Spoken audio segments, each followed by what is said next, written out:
Welcome to the Old Time Radio Westerns. I'm your host, Andrew Rhynes, and let's get into this episode. This episode is going to be Challenge of the Yukon. Original air date is February 10th, 1950, and the title is Flaming Valley. Let's get into it, and I hope you enjoy. Now, as gunshots echo across the wind-swept, snow-covered reaches of the wild Northwest, Quaker puffed wheat and Quaker puffed rice, the breakfast cereal shot from guns, present the Challenge of the Yukon. It's Yukon King, swiftest and strongest lead dog of the Northwest, blazing the trail for Sergeant Preston of the Northwest Mounted Police in his relentless pursuit of lawbreakers. One king, one you husky. Gold discovered in the Yukon, a stampede to the Klondike in the wild race for riches. Back to the days of the gold rush, with Quaker puffed wheat and Quaker puffed rice, bringing you the adventures of Sergeant Preston and his wonder dog, Yukon King, as they meet the Challenge of the Yukon.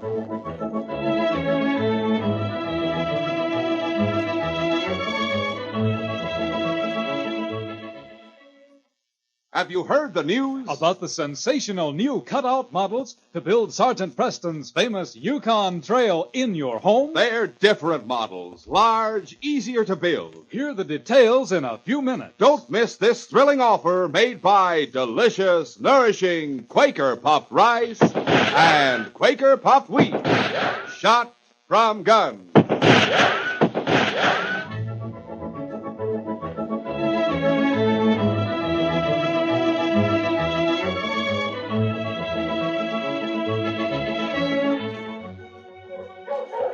Bat Nelson was a dangerous outlaw, the leader of a criminal ring which operated throughout the Yukon Territory.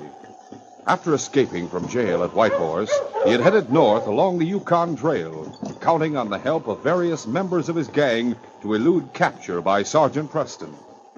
Several days after the jailbreak, Nelson arrived at a lumber camp located on Roaring Creek. He walked up to the headquarters tent and spoke to the young timekeeper, Eric Douglas, who was seated inside. Is the foreman around? He's over at the bunkhouse. Looking for work? I might be. Afraid you're out of luck. He just turned on a man this morning. He won't turn me down. You go tell him a friend of his is here. Okay. Eric Douglas left the tent and returned a few moments later with the foreman, a big, raw-boned French-Canadian named Pierre Marlet. Howdy, Marlet. Oh, it is you, eh? Douglas, my friend and me, we wish to talk private. You clear out. Sure. Come on, Nelson. We go inside the tent and sit down. Yeah, sure. Oh, suppose you tell me why you come here. You have a job for me to do? I want you to hide me here at the camp for a few days. Hide you? You mean the law is after you? Yeah. They had me in jail down at Whitehorse. I busted out, but a mountie named Sergeant Preston is on my trail. Sergeant Preston? That's right. Man, no, but what if he come here to the camp and look for you? That'll suit me just fine. I've got a plan all figured out for taking care of that red coat permanently. Oh, what is your plan? And it's simple. Now, here's what we'll do. When Preston shows up... Briefly, Bat Nelson explained his plan for getting rid of Sergeant Preston. When he was through, Pierre's leathery face broke into an evil grin. Nelson, the devil himself could not outsmart you. But your plan will cost the lumber company some valuable timber. But one thing is sure, you will have no more trouble from Sergeant Preston. That's right. And I'll pay you plenty for helping me out. Très bien. In the meantime, you can mix in with the lumberjack. I will tell them you are a new man I've just hired. You sure they won't get nosy? Don't worry. In this camp, no one asks questions. What about that young timekeeper, Douglas, or whatever his name is? No, he will not talk. That I guarantee. You see, he is wanted by the Mounties himself in Selkirk. That's different. Come on. Get your gear off this sled and I take you over to the bunkhouse right now. Meanwhile, Eric Douglas was seated on a tree stump on the outskirts of camp. He was reading a book which he had pulled out of the pocket of his mackinaw, when Phil Marlet, Pierre's young son, walked up to him. Hello, Mr. Douglas. Huh? Oh, hello there, Phil. What's that book you're reading? It's called Robinson Crusoe. Is it interesting? It sure is. It's about a man who was shipwrecked on a desert island. Gosh. Could I borrow it when you're through? Why, sure, you can have it for keeps if you like. Here. Oh, no, I don't want to take it away from you if you're still reading it. That's okay. I've already read it through twice. Gee, thanks. Tell me, Phil, how does it happen you don't speak with a French accent like your father? Well, my mother brought me up. She was English. I've just been living with Dad for the last year or so since Mother died. Oh. Well, didn't your mother and father live together? No, they broke up. Mother wouldn't live with Dad anymore because, well, he was always getting in trouble with the police and wouldn't go straight. Maybe I shouldn't ask so many questions. Oh, that's all right, Mr. Douglas. I don't mind talking to you. You treat me nice. In fact, I wish you were my dad. Your dad means well, Phil. I know he's kind of rough sometimes, but it's just his way. He hates me. Don't say that, Phil. That's no way to talk about your father. Oh, it's the truth. He hated Mother because she went away from him. Now he's taking it all out on me. He just keeps me here at the camp so he can treat me mean and kick me around. I'm sorry, Phil. I wish there was something I could do about it, but there isn't. Mr. Douglas, you're in trouble yourself, aren't you? Yes, I am. Come on, we'd better get back to camp. When Phil and Eric returned to camp, they encountered Pierre Marlette, who was just going back to the headquarters tent after taking Bat Nelson to the bunkhouse. At sight of Phil, Pierre's face darkened with anger. So, you have been loafing again, eh? Why aren't you working at the cook shack like I told you to? I have been working there. There was nothing to do for a little while, so I took a walk in the woods. Never mind the excuses. Get back on the job. Be quick about it. Yes, sir. Wait a minute. Where you get that book?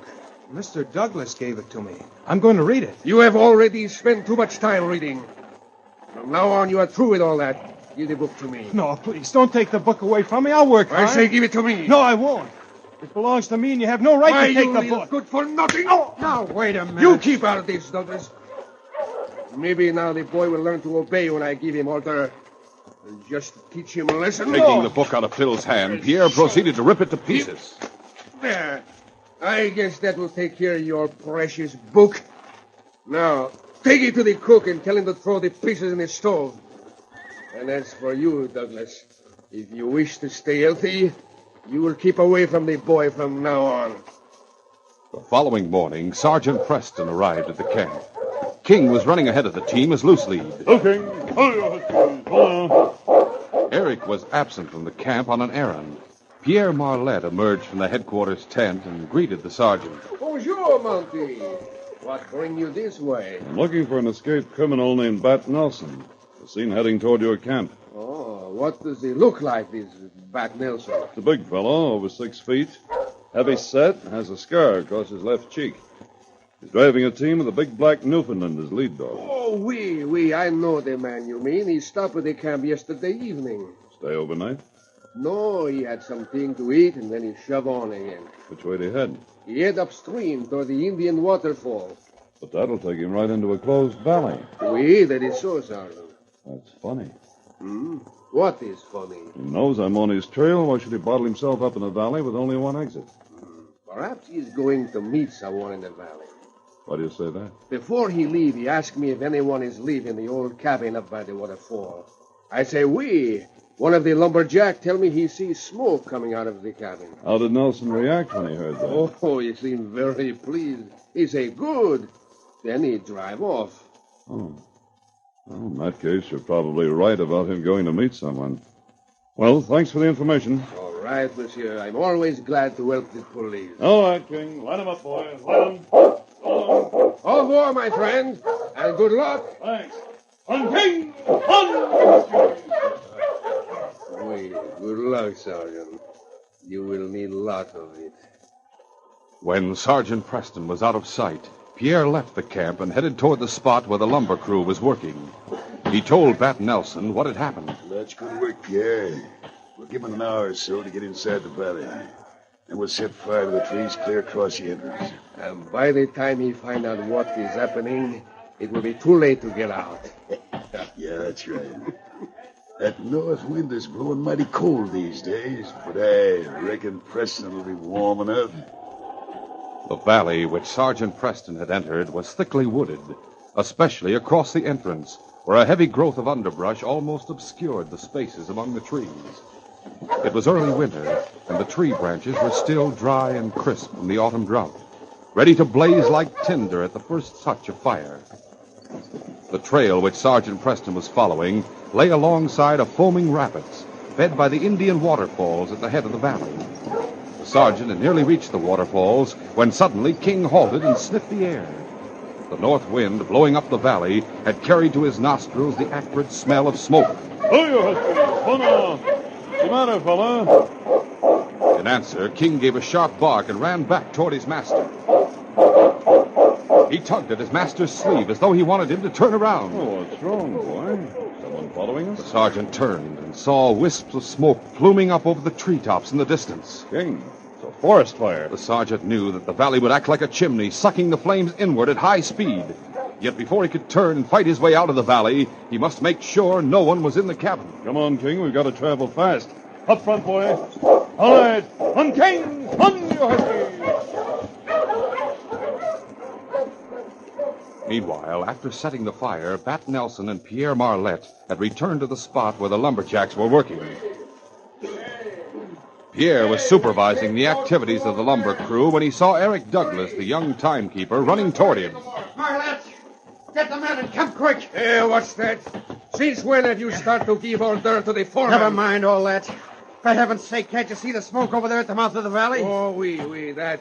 I have already checked upon that. The camp is in no danger. The wind will blow the fire up the valley. After a while, it will burn itself out. But you don't understand. Don't understand what? Your son, Phil, he's in the valley. He'll be trapped in the fire. We'll continue our adventure in just a moment.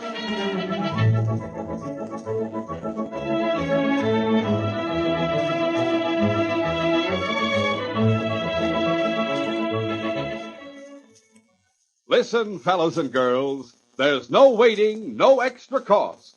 Right now, get thrilling new cutout models to build Sergeant Preston's famous Yukon Trail in your home. They're especially made for you. Yes, with these models, you can follow each day's story of Sergeant Preston and King in their pursuit down the Yukon Trail after the cunning, dangerous outlaw, Bat Nelson. You get models of Sergeant Preston's dog sled and team of huskies.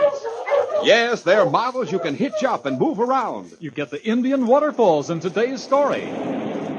That's the waterfalls in the valley where Sergeant Preston and King are trapped in a forest fire. Just imagine getting scenery and cut-out models. That's how different these models are. Mighty different. They're larger, easier to put together. You can reach inside the buildings and move the interiors. And listen, these thrilling, different Yukon Trail models don't cost a single extra penny. All 59 models, buildings, scenery, Yukon animals of all kinds, come on special new packages of Quaker puffed wheat and Quaker puffed rice, the famous cereals shot from guns. Yes, actually exploded up to 8 times normal size to make them bigger and better tasting, and full of bang-up nut-like flavor and tender crispness. So right away, the minute you get the big red and blue packages of Quaker puffed wheat and Quaker puffed rice, you can start to build your Yukon Trail. Every package is clearly numbered on the front, so you can get models of exactly what's going on in Sergeant Preston's pursuit of Bat Nelson. Remember, models of the lumber camp and Indian waterfalls in today's story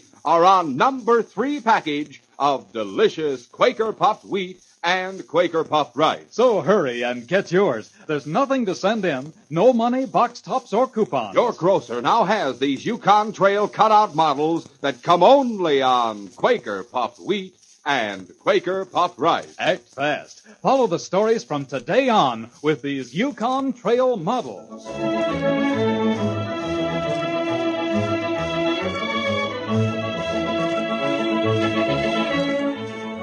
Now to continue. When Sergeant Preston arrived at the cabin by the waterfalls, the cabin proved empty. Realizing that he'd been tricked, the sergeant turned his team around. In the distance, dark clouds of smoke were billowing up over the treetops. King, somehow we've got to fight our way out through that fire. If we don't, we'll be trapped here in the valley.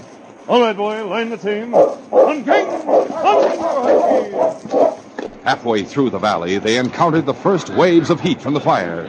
Rabbits and other small game scurried past them through the underbrush. Hush! Hush, you huskies! They were still a long way from the valley entrance when the sergeant finally realized that the race was hopeless. Less than 100 yards ahead, long tongues of flame were darting among the treetops, and in the distance, the woods were a solid mass of flame. No use. We'll never make it. We'll have to turn around and try getting out some other way. Gee! Gee, you huskies! As the team swung around, the sergeant heard a voice cry out. Someone's trapped up there on the slope. Ho! Ho, you huskies! What up? Hearing that the team might bolt in panic while he was gone, Sergeant Preston snubbed the team securely to a tree. Then he shouted to King. Come on, King. We gotta find them. Help! Please help me! It was King sprinting ahead through the smoke who reached the boy first, and his barks helped guide the sergeant to the spot. A moment later, Sergeant Preston and Phil caught sight of each other. The boy's clothing was torn, and his tear-stained face was smudged with soot and dirt. As he stumbled toward the sergeant, he was sobbing hysterically. I thought no one would ever come. Here, son. Put your arm around my neck and I'll carry you. By now, the flames were dangerously close and racing nearer every second. The huskies were half wild with fear. Sergeant Preston placed Phil in the sled and then unhitched the snub line. King fought the team into some kind of order. On, King! On, you huskies! Meanwhile, Eric Douglas and Pierre Marlette, with a crew of lumberjacks, were desperately seeking some way to rescue Phil. They had already found the mouth of the valley choked with flames. Looks like the kid's trapped. We gotta do something. We can't just leave him there in the valley to burn to death. Come on, maybe if we head up through the hills, we can find some way to climb down into the valley before the flames get too far. It's worth a try. Let's go. Come on, hurry. Inside the valley, Sergeant Preston was urging his team forward, trying desperately to outdistance the advancing flames. Hush! Hush, you huskies! Is there any other way out of the valley? None that I know of, son. What about climbing up the cliff walls? We might do it if we had all day. There's no time for trying now. Well, couldn't we at least get above the flames? The heat travels upward. We'd roast to death. Sergeant, what are we going to do? Don't lose your nerves, son. I have an idea that may save us. On, King! On, you huskies! Fight! Nearly 2 hours later, Marlette and the lumber crew arrived at a point from which they could look down into the valley. The heat pouring upward from the fire struck them like a furnace blast, scorching their faces and driving them backward from the edge of the cliff. The entire valley lay hidden under a dense pall of smoke. It's no use, Marlette. There's nothing we can do for him now. It's awful. I can't bear to think of that poor kid trapped down there. Too bad. He was a nice little kid, too. Shut up, all you! Oh, shucks, Marlette. We just wanted you to know we sympathize I with say you. shut up! What good does it do to stand around and talk? Come on, we all go back to the camp. The search party returned to camp in grim silence. Bat Nelson was waiting in the headquarters tent as Pierre entered. There was a wild look in Pierre's eyes. Nelson spoke. Did you find him? No! He's dead. Tough luck. It's your fault, Nelson. Seems to me I recall you helped set that fire. It was your idea. Yeah. You thought it was a plenty smart idea, as long as it was a question of you getting paid to kill someone else. So don't go blaming me just because you killed your own kid accidentally. Shut your dirty mouth. Don't give me that. From what I saw, the way you treated the kid, he's probably better off dead anyway. Why, you... Keep your distance, one letter. I'll plug you right in the gizzard. All right. You're the drop on me. Lucky for you. Pack your gear and get out of camp. Sure, I'll get on. No need for me to hold up here any longer now that Preston's out of the way.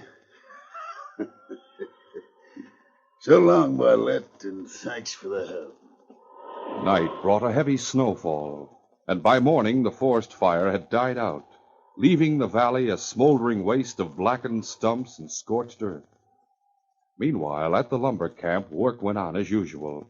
And when the logging crew started out that morning, Pierre Marlette went with them. His manner was surly and brutal, and no one even dared suggest that a party be sent out to recover his son's body. A short time later, Eric Douglas was seated inside the headquarters tent when he heard the sound of barking outside. Eric got up from his bench and pulled aside the tent flap. What he saw made him gasp with surprise. Phil! Hi, Mr. Douglas. Accompanying the boy was a mounted policeman and a grinning pack of huskies. Phil, you're really alive. Sergeant Preston saved me. Oh, Sergeant, it seems like a miracle. You're Eric Douglas, I take it. That's right.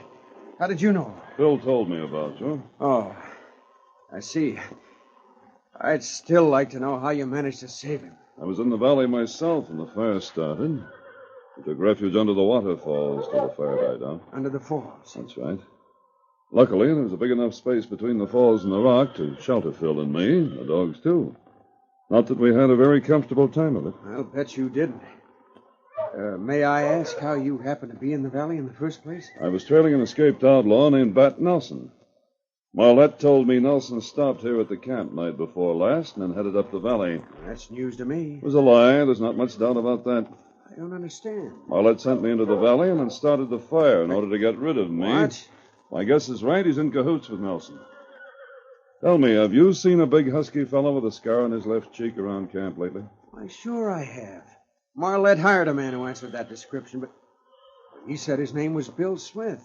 Where's he now? He's gone. Quit last night. Before I start after him, I'll have to arrest Marlette. Where can I find him? He's out in the woods with the lumber crew. Phil, you stay here at camp. I'm going after your father. Well, Sergeant, can King stay here with me while you're gone? He's such a swell dog. Well, all right, Phil. If you can rustle up some food for the huskies after you had breakfast. Oh, sure I can. Pierre Marlette was selecting and marking trees to be felled as Sergeant Preston approached.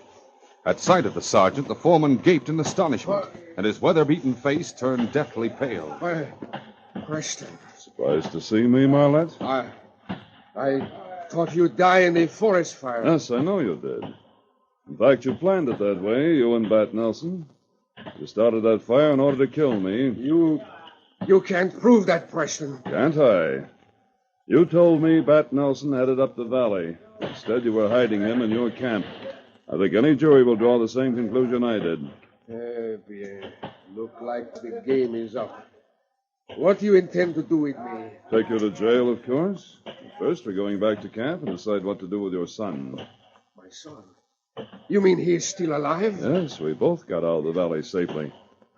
Incidentally, I assume you didn't know he was in the valley when you started the fire. Or did you? Truly, I did not know, Sergeant. Eric Douglas can tell you this. All right, I'll take your word for it. I'll get moving. For Phil's sake, we'll omit the handcuffs for the time being. The sergeant walked slightly behind his prisoner and kept one hand on his gun. They had just gotten out of sight of the logging crew when Marlette tripped on some underbrush and fell headlong. What's wrong? Oh, I think I have sprained my ankle. The fall had been executed so realistically that the sergeant didn't suspect a trick. Let's have a look at it. As Sergeant Preston bent over the fallen man, Marlette suddenly went into action. His gnarled fist crushed into Sergeant Preston's jaw. Taken off guard, the sergeant rocked backward under the blow. Before he could draw his gun, Marlette had hit him again and again. I take that gun. No, you don't. The gun had already cleared the holster when the sergeant grabbed Marlette's wrist. Tensely, the two men grappled. Slowly, steadily, Marlette sought to point the gun at the sergeant, but stubbornly the sergeant resisted. Suddenly, the gun went off. The bullet grazed the sergeant's parka as it plowed into the ground. But the kickback of the gun had jerked Marlette's wrist upward, and Preston seized the momentary advantage. With a terrific push, he threw Marlette to one side. At the same time, twisted his wrist, forcing him to drop the gun. That's better. Releasing Marlette's wrist, the sergeant let go a terrific right to the head. A moment later, the gun was forgotten as the two men fought savagely on the ground. Slowly but surely, the sergeant's grim determination won over Marlette's frenzied counterattack. Oh, stop! Do not hit me again. I've had enough. All right, now stand up and hold out your hands. From here on in, you're wearing handcuffs. A short time later, at the camp, Sergeant Preston spoke to Eric Douglas in the presence of Phil. Eric, with Pierre Marlette behind bars, Phil will be needing a new home. From what he's told me, I think you might make a pretty good foster father. How about it? I'm afraid it's not in the cards, Sergeant. Huh? Why not? Because I'll probably be spending some time behind bars myself. You see, I'm wanted for robbery in Sutton. Tell me about it. There's nothing much to tell. I held up a storekeeper and got away with over $100. There's more to it than that. Why'd you do it? Well, when I came up to the Yukon, I was hoping to make a gold strike, but it didn't work out that way. My money ran out, and then my wife wrote me that she was sick, and, well, I needed cash in a hurry, so I took the easiest way out. I see. Eric, What made you suddenly confess your crime to me? Because I knew I couldn't go on dodging the law forever. I tried to make things up by sending some money out of each month's pay to the man I robbed, but now I realize that's no solution. I've got to face the music. Well, yes, Eric, you do. But I have an idea the judge may be lenient when he hears your story. In fact, he might even suspend sentence and put you on probation. Oh, Sergeant, that'd be wonderful. But whatever happens, I'm ready to face it. I feel like a weight's been lifted off my shoulders already. Gee, I guess you'll have to figure out something else to do with me, Sergeant. Oh, you won't, Phil. I'm going to adopt you as soon as I get clear with the law. I'll find another job and save up enough money to get us both back to the States where you can have a real home, Phil. Gosh. Yes, Phil, I have a hunch things are going to work out nicely for both of you. Sergeant, I wish there was some way I could help you close this case. The case of Bat Nelson? Yes. I'll find him, Eric. It may be a long trail, but in the end, I'll get him. And I can say this case is closed.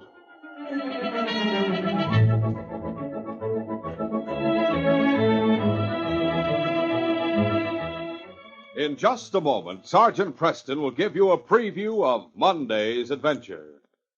Don't forget, hurry to your grocers. Get the new Yukon Trail packages of Quaker puffed wheat and Quaker puffed rice. Yes, at no extra cost, get exciting cutout models of Sergeant Preston's Yukon Trail to build the very things you heard about in today's story and stories to come. Remember, your grocer now has the 8 special different new Yukon Trail packages of Quaker puffed wheat and Quaker puffed rice.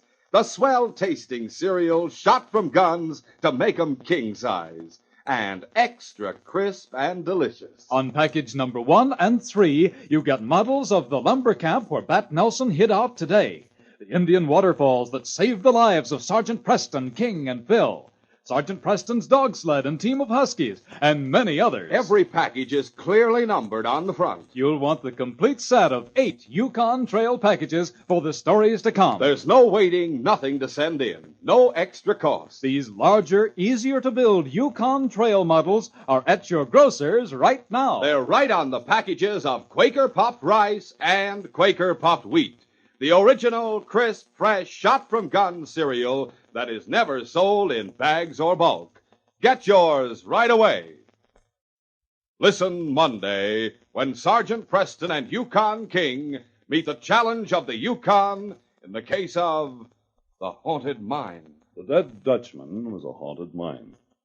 The first 3 owners had died violent deaths, and one of the present owners was missing under mysterious circumstances.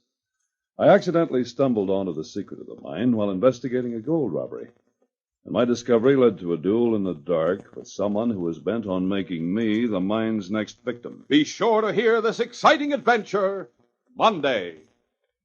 These radio dramas, a feature of the Challenge of the Yukon Incorporated, are created by George W. Trendle, produced by Trendle Campbell Enterprises, directed by Fred Flowerday, and supervised by Charles D. Livingston.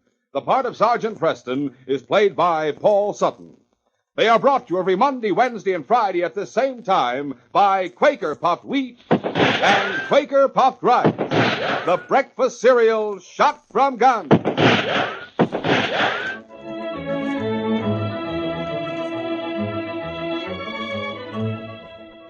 For a delicious hot breakfast, eat Quaker Oats.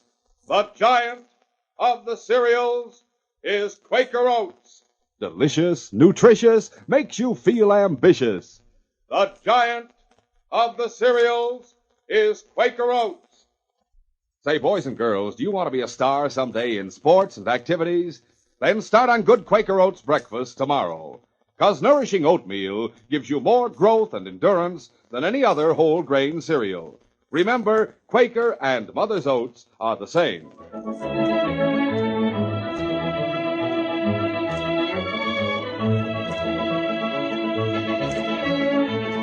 This is J. Michael wishing you goodbye, good luck, and good health from Quaker puffed wheat and Quaker puffed rice. So long. This is ABC, the American Broadcasting Company.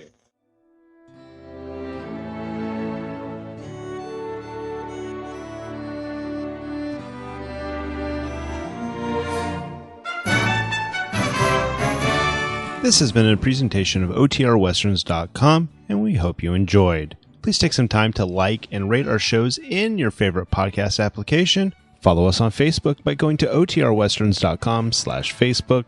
Join in the conversation by going to OTRWesterns.com/Discord.